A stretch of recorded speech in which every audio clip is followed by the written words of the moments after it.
Population growth कौन कौन से फैक्टर हैं या कौन कौन से डिटर्मिनेंट फैक्टर हैं जो पॉपुलेशन ग्रोथ को अफेक्ट करते हैं या प्रमोट करते हैं। जैसे कि बर्थ रेट है, अगर हाई फर्टिलिटी रेट है मतलब ज़्यादा बच्चे पैदा किए जा रहे हैं तो पॉपुलेशन ग्रोथ होगी। अगर लोअर बर्थ फर्टिलिटी रेट है तो कम बच्चे पैदा किए जा रहे हैं तो वहाँ पर पॉपुलेशन कम होगी। जैसे कि जापान, वहाँ पर पॉपुलेशन कम है। इंडिया है, पॉपुलेशन ज़्यादा है पर यहाँ ग्रेजुअली कम हो रही है क्योंकि यहाँ भी फर्टिलिटी रेट अब कम हो रही है। उसके बहुत सारे रीज़न है। नेक्स्ट है डेथ रेट। अब एक हेल्थ केयर सिस्टम हर जगह ही ठीक हो गया है तो डेथ रेट उस कम हो रही हैं, तो इसका मतलब ये है कि पॉपुलेशन ग्रोथ बढ़ रही है। क्यों? क्योंकि जो हेल्थ सेक्टर है वो इम्प्रूव किया है, न्यूट्रिशन है, हेल्थ केयर है, इससे पॉपुलेशन में ग्रोथ ही आ रही है। क्योंकि डेथ रेट अगर कम है तो डेफिनेटली मान लो कोई महामारी फैल जाए, जैसे कि कोरोना फैल गया तो उसमें डेथ रेट बढ़ गई। तो ये पॉपुलेशन ग्रोथ का जो डिपेंड करती है वो बर्थ रेट और डेथ रेट दोनों पे ही डिपेंड करती है डायरेक्टली। नेक्स्ट है माइग्रेशन। माइग्रेशन का मतलब ये है कि एक जगह से पॉपुलेशन कहीं दूसरी जगह चली जाए, तो जहाँ गई है वहाँ पर बढ़ गई और जहाँ से गई है वहाँ पर कम हो गई। तो सिंपल फैक्टर, मतलब हम गांव से शहर आ गए तो शहर की पॉपुलेशन बढ़ जाएगी। Education, higher level of education, जो ज़्यादा पढ़े लिखे हैं वहाँ बच्चे कम पैदा हो रहे हैं तो एजुकेशन भी इम्पोर्टेंट रोल प्ले कर रहा है उनको पॉपुलेशन ग्रोथ को कम करने में, मतलब जनसंख्या वृद्धि को थोड़ा नॉर्मल करने में। तो एजुकेशन इम्पोर्टेंट फैक्टर है। नेक्स्ट है सोशल वैल्यू।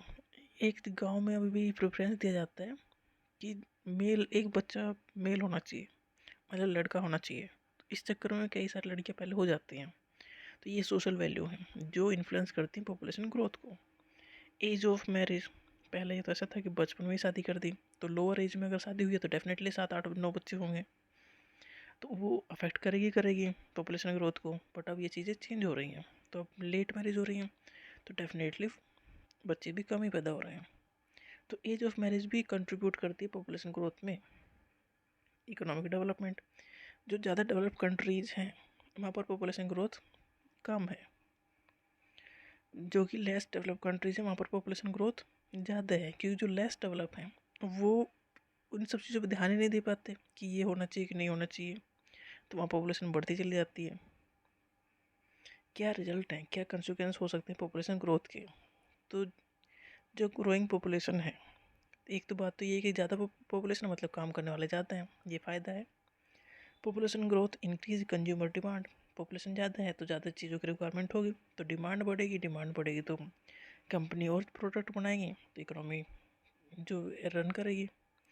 तो ये एक फ़ायदा हो सकता है। बेसिक नेसेसिटी जैसे कि फूड, वाटर, हाउसिंग, इन सब की कॉस्ट बढ़ जाएगी क्योंकि दावेदार ज़्यादा हो जाएंगे। मतलब जैसे घर हैं 4, फ्लैट मान लो 4 हैं और लेने वाले हैं 100, तो डेफिनेटली फ्लैट के प्राइस बढ़ जाएंगे।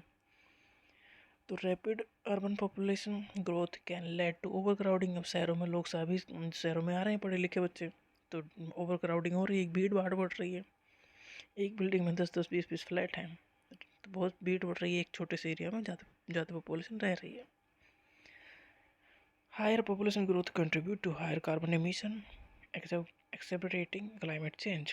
पॉपुलेशन बढ़ रही है, डेफिनेटली क्लाइमेट चेंज होगा क्योंकि वो बहुत सारी चीज़ों को यूज़ करेगी, उसमें एनर्जी लगेगी तो कार्बन एमिशन होगा। कार जैसे कि एसी चलेंगे, फ्रिज चलेंगे, कार चलाएंगे तो डेफिनेटली इसमें इन्वायरमेंट पे इफेक्ट पड़ेगा।